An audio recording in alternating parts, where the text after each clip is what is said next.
Okay, you just heard K Kilo 34. He's explaining why he's posting the video under another name, because he's been tagged, he's been flagged and stuck.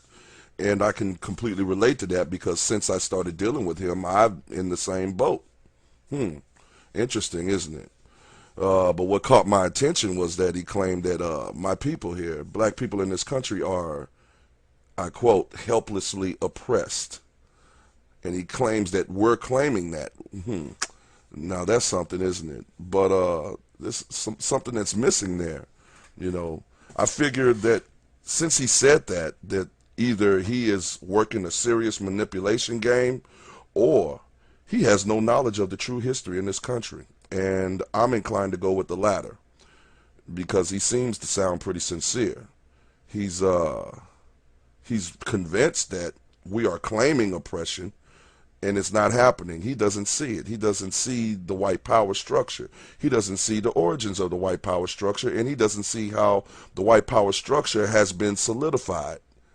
It's cemented in this country. He doesn't see that, and he's conveniently ignoring it. Okay. Yeah, I received this response video to Blockcom's video exposing black racism, which argues that black people can be racist. Of course, as you all know, there's this widespread delusion that somehow black racism is okay, but white racism is somehow different. It's evil. Whoa. Did you catch the last part of what he said? Let's hear it again. Yeah, I received this response video to Blockcom's video exposing black racism, which argues that black people can be racist. Of course, as you all know, there's this widespread delusion that somehow black racism is okay, but white racism is somehow different. It's evil. Wow. A widespread delusion. A widespread delusion. That's what he said. A widespread delusion that black racism is okay and white racism is evil. He says that me and my people are claiming that. Now, I never said anything about black racism being okay because I know that it doesn't exist. It's an illusion created by people just like K Kilo 34. It's a cop out. That's basically what it is. It's a cop out. White people created black supremacy. White people created black racism. And I never said anything closely related to white racism being evil and black racism being okay. So therefore, he's pasting that on me in case you noticed. Let's move along. Of course, all that is a moral double standard, and the rationale behind it is based entirely on the belief that black people are superior to white people.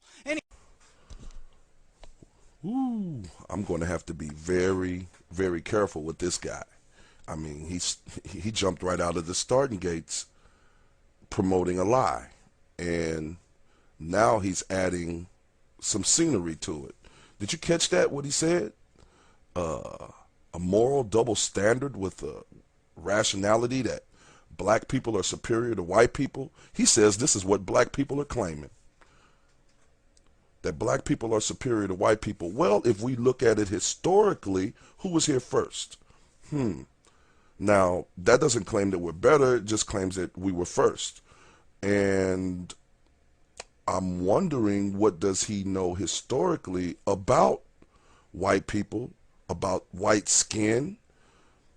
But that's a whole nother arena. I'm not going to get into that. We're just going to deal with what he says. But obviously, like I said earlier, he's completely out of touch with history, and he's just added his own scenery, his own delusions to this thing. Okay, so yeah, I got my work cut out for me.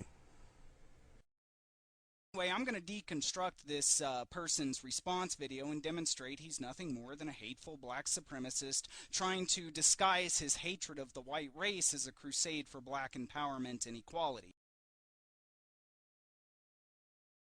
Anyway, I'm going to deconstruct this person's response video and demonstrate he's nothing more than a hateful black supremacist trying to disguise his hatred of the white race as a crusade for black empowerment and equality.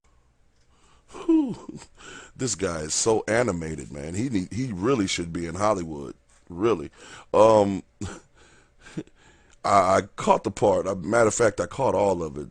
He said he's deconstructing my videos, and he called me a hateful black supremacist trying to disguise my hatred as a crusade for black empowerment and equality. Oh my goodness. Hateful black supremacists. Well, I think I've covered the black supremacy part, and I know he's going to be stuck on it as we deal with this video. Hateful. I don't hate anybody.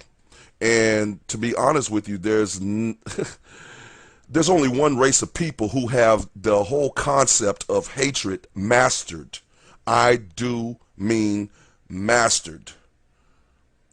And we don't have to say what race that is, but they do. The whole concept of hate, if you look at their history, it is so clear. I mean, crystal clear. Hateful. Black supremacists, okay. And I'm disguising my hatred as a crusade for black empowerment and equality. I don't play a role for nobody, not you, not him, not anyone. I am just as real as they come, and all I'm ever going to point out is the truth. I haven't even said anything about going to get Whitey, let's kill Whitey, or let's do this, let's do that. I have not implemented any action. I have not promoted anything about putting any action to white people. All I've done is speak the truth about what they have done, and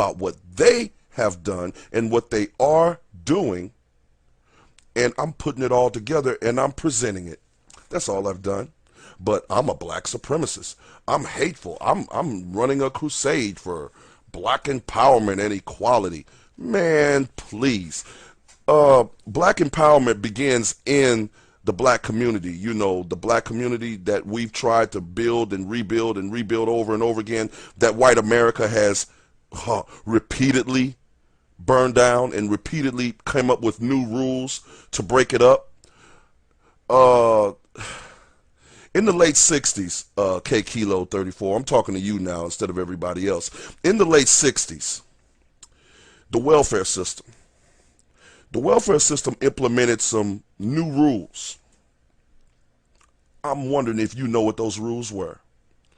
Anyway, those new rules said that the black man was not to be in the home in order for the woman to receive benefits for her and the children.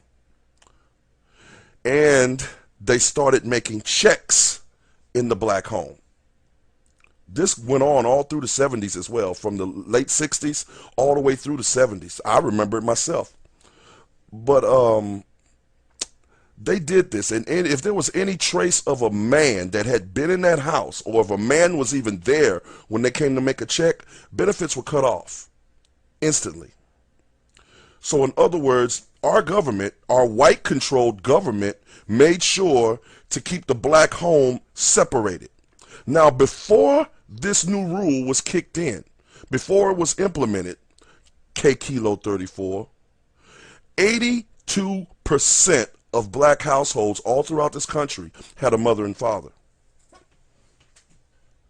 Now, back on that welfare thing, whole white families got benefits.